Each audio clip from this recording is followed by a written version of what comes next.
Hello, BookTube, and welcome to Weekly Reads. I've had a pretty good reading week this week.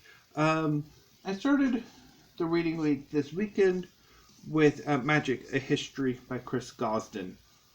This is a global history of magic from prehistory to the present. I quite enjoyed the book for the most part. There are two issues I have which I will address at the end of my talk about this book. So I really liked the depth that Chris Gosden goes into, particularly the prehistory. I think his prehistory of humanity is quite good in various locations. I also quite enjoyed a lot of the depth of the various magical traditions. So the book is broken up into initially sort of prehistoric humans, and then moving into a regional sort of survey from prehistory to a later date. That later date changes over time depending on the region. So there's chapters on the Eurasian steppe, Northern Europe,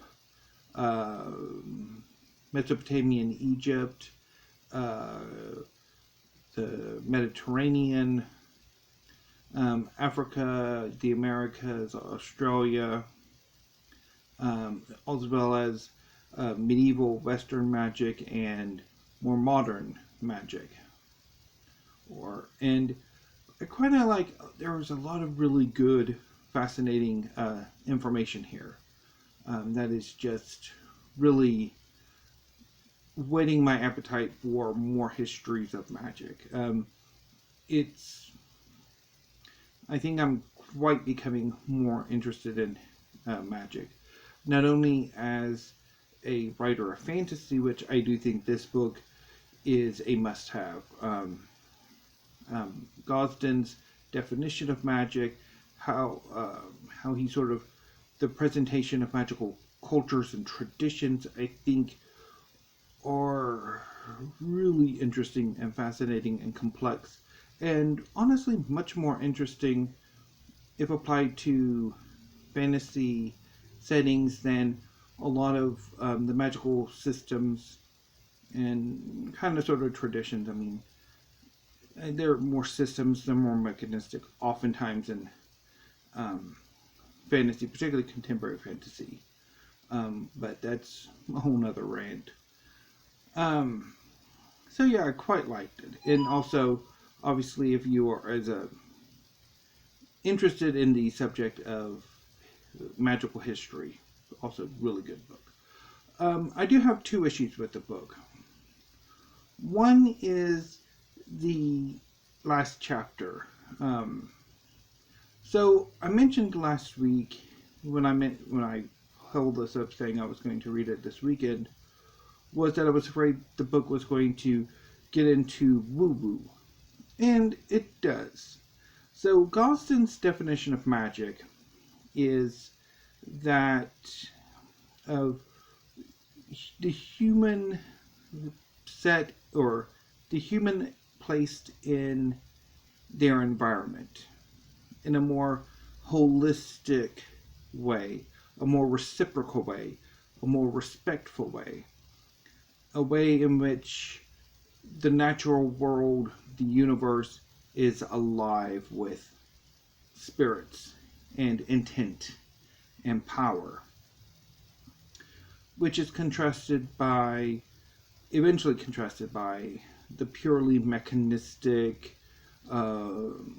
exploitative sort of relationship to the universe that modern science fosters. And so Gosden kind of creates this idea of the triple helix of human culture, of magic, science, and religion, and how over the past few centuries magic has retreated and science and religion have really sort of tried to purge magic from human civilization and human culture, and how humanity is poorer for that.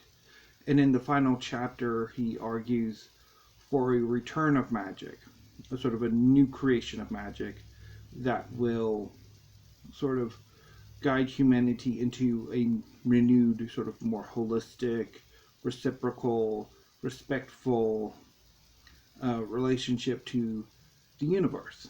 And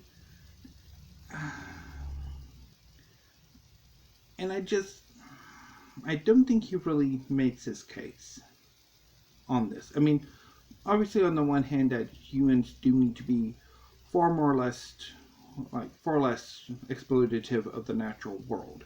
That we do need to be more conscientious and respectful and have a more a more romantic view and all that. It's understandable, but it's just how Gosden goes about it that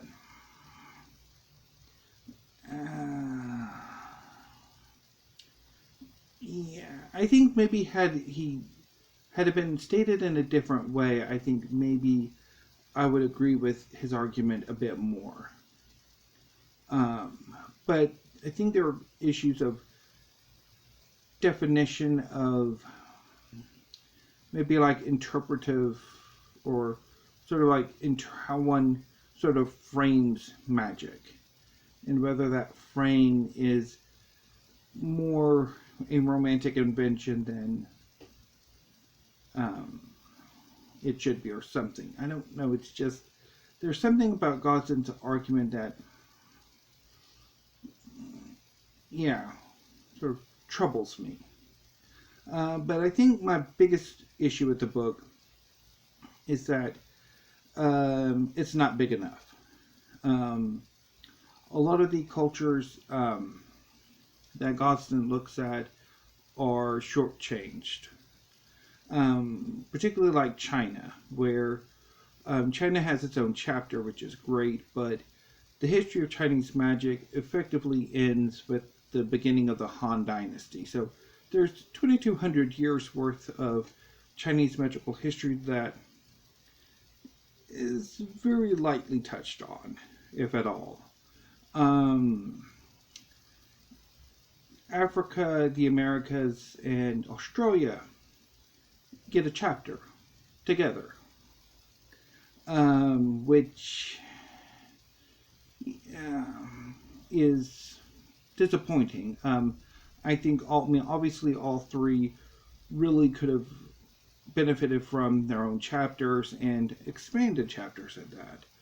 I'm not entirely sure Greco-Roman magic really benefits being sort of merged with Jewish magic, because Jewish magic and Greco-Roman magic are rather separate things, or traditions, I should say. Of course, pretty much Mesopotamian, Egyptian, Jewish, and Greco-Roman magic all sort of merge eventually into Western magic and Western magical traditions, plus the occasional sort of Northern European. But anyway, and I think, both Jewish magic and Greco-Roman magic, I think, could have benefited from having their own chapters and being expanded. So I think generally, I wish this book were longer. But in the conclusion, maybe reworded. But other than that, this is a fantastic history of magic that, again, really whets my appetite for more. So I'm definitely going to be looking for that. And then the next book I only read 2 books this week, is Noble Ambitions by Adrian Tinniswood. This is a history of the country house and the British aristocracy more generally, um, between the end of World War II in 1945 and the 1970s. And it looks at um, the evolution of the country house from endangered relic at the end of the Second World War as taxation and austerity and the decline of the British aristocracy's wealth threatened the existence of the country house, to the country house becoming a tourist attraction, sometimes more attraction than not, to being repurposed, to finding new owners and new families to live in them. And this is a fantastic book. It is just a hoot, particularly the later chapters. Adrian Tinniswood you can tell he's having fun with this.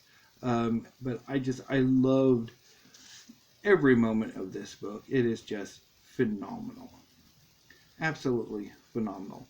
If you are at all interested in mid-century or mid-20th century British history, definitely check this out. Or if you are interested in architectural history and the history of houses and homes and country houses, definitely, hopefully you've checked this out. This is just, I loved it. So this coming week, I'm going to target at least. So my goal for this coming week is to read some fiction, because I do have some. Because I do want to get some horror books or fiction that's more associated with Halloween, whether it's horror or not. But of course, there's always a possibility that there could be a Bellapalooza. And so I'm also going to be including a work of biography as a kind of, if I need to. Although next week I will be reading the biography no matter what. So the book I'll be starting tomorrow is The Blade Between by Sam J. Miller. This is a contemporary, I think it's more horror than anything else. It's about a gay photographer who, living in New York, who goes back to his hometown to take care of his ailing father, and while there, reconnects with his high school boyfriend, who since married his best friend or some former friend, and they're sort of, the photographer and the ex-boyfriend kind of get back together, and then the photographer and the boyfriend's wife sort of start to oppose the increasing gentrification of the town, which somehow or other wakes up some sort of monster. I'm kind of looking forward to reading this, but at the same time I'm also apprehensive. I did read Sam J. Miller's earlier book, Blackfish City, which I think I mostly liked. Although there were some parts of the novel that I didn't particularly care for. Although on a reread, my more negative thoughts sort of won the day, and I did ultimately bail on the rereading. So, I don't know. I'm hopeful with this, but one can never be so sure, particularly with my troubled relationship with fiction.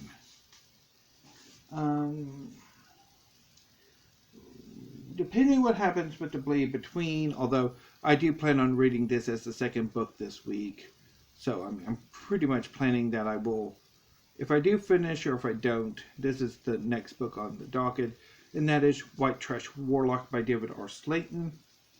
This is a contemporary or urban fantasy in which a working class warlock or wizard confronts his family and his family's secrets. I'm quite looking forward to this, and we'll see whether or not I like it.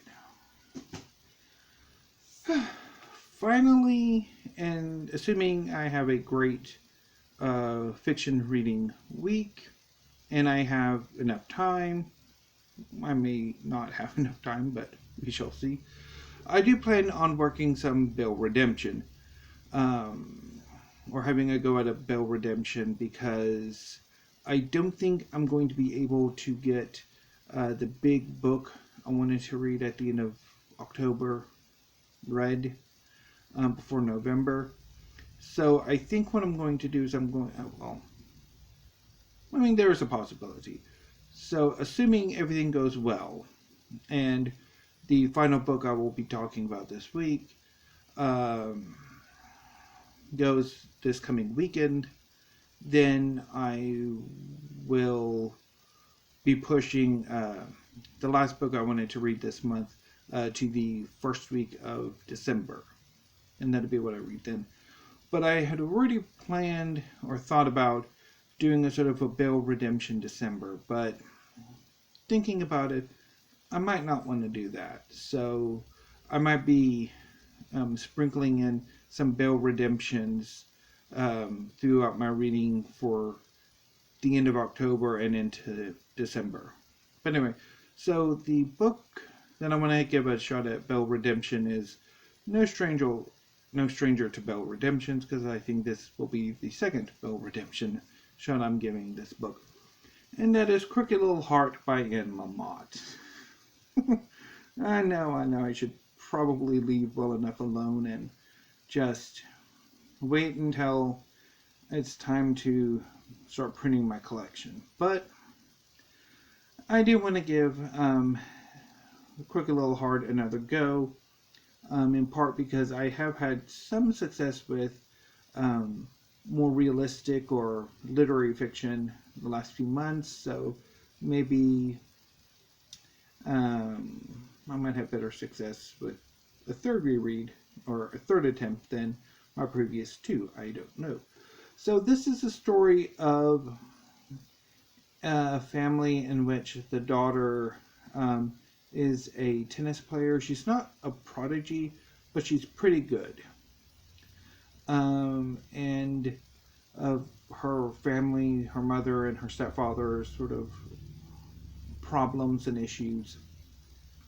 And also a weird person who's watching the tennis games. I remember, I think partially when I've talked about Crooked Little Heart before, I've complained about it being well written, being engaging, but being a bit boring. And I think that's likely to be true, but I think the reason for my bailing is that there's a point in the main character's tennis career where she starts to cheat. And she's not as committed, I don't think, to tennis. That really sort of bugs me. And I think it's at that point that I typically tend to bail. So hopefully I can get to that point and power through. But we shall see. Now, if I end up bailing on The Blade Between and White Trash Warlock, I'm not even going to bother with Crooked Little Heart. I'll just put it back on the literary fiction shelves, and go with the biography that I'm planning on reading next weekend. And that biography is Victoria, the Queen by Julia Baird. This is obviously a biography of Queen Victoria, who needs no introduction. So I'm quite looking forward to reading this, and we'll see whether I read it sometime this week or next weekend. I will obviously be reporting back next Friday, although it could also be in a rant or complaint during the other videos this coming week. So anyway, that's what I've read and my reading plans. I also wanted to sort of, before I wrap things up, touch on a few other things.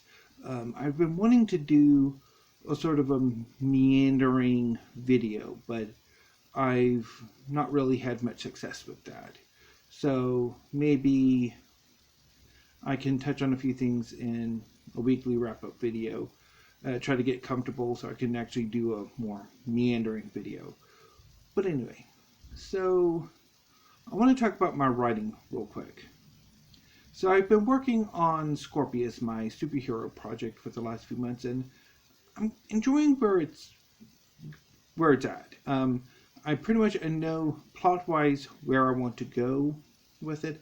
I just need to do a bit of character work and maybe some work on subplots and expanding out the cast as needed. But the problem with Scorpius is that I don't know what to do with it. Obviously, being a superhero story, one thinks naturally of comic books. And while I think that's likely the best format for that,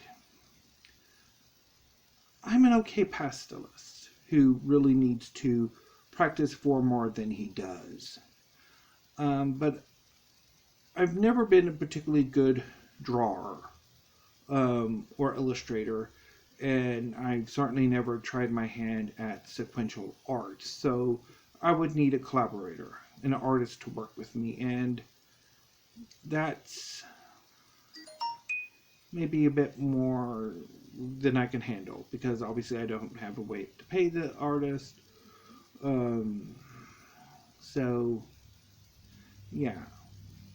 So I mean, I'd pretty much just be writing the script, and then the script would be placed in the electronic trunk. Since I wouldn't print it out, I just leave it in its folder on my computer. So obviously the other option is to try to condense what I've gotten from Scorpius, or all of the ideas and plot points and all of that, try to condense it down into a manageable novel, and then probably break up the other arcs and spin them off into other stories. But and obviously it's like, the question then is why not try to make it into a series of novels? And thinking about it, while I'm okay with the idea of a comic book series, I don't necessarily want to write a novel series, because I'll probably get bored with them sooner rather than later. So I think just focusing on standalone novels is probably the best way for me to go. But anyway, but all that said, I'm kind of taking a break from Scorpius for this month, because obviously next month is NaNoWriMo, National Novel Writing Month, in which participants aim to write a 50,000 word novel in 30 days. And while I don't necessarily enjoy the experience of NaNoWriMo, I do sort of want to give it a go again. And in October, obviously, is Preptober, where you sort of plan your novel. And so I've been doing a bit of Preptober. I thought about, and I decided initially to follow Steve Donohue's example and write a science fiction novel. More specifically, a space opera, since September was Space Opera September, in which participants read a space opera. My Space Opera September was not terribly successful, and so I wanted to write a space opera that I could actually enjoy. And so I thought of an idea did some work on it, and I really don't like it. It's really not doing anything for me. And I think one thing about NaNoWriMo, excuse me, is that you have to be really passionate about the project to really do the 1,600 and some odd words. I think it's like 1,660 or something that you need to get done every day to hit 50,000 by November 30th. Although, I mean, the idea is to sort of get a bit more done than that, so you could either have a comfortable sort of cushion if you take a day off here or there, or you want to write more than 50,000 words. But I'm not really feeling the idea. I think part of it might be research that I would need to do. And also I think maybe that it seems a bit hackneyed. So I don't know if I'm going to try to retool it, try to figure out what's making me not like it, to try to be more passionate about it, or just do something else. I must admit that I'm probably, I think, in a phase where I want to write something more realistic, and I do have a bit of an idea for that. So I'll see where I want to go with that, and I will try to report back at some point. I know my writing videos have been non-existent the last few months, generally because I don't have really much to report.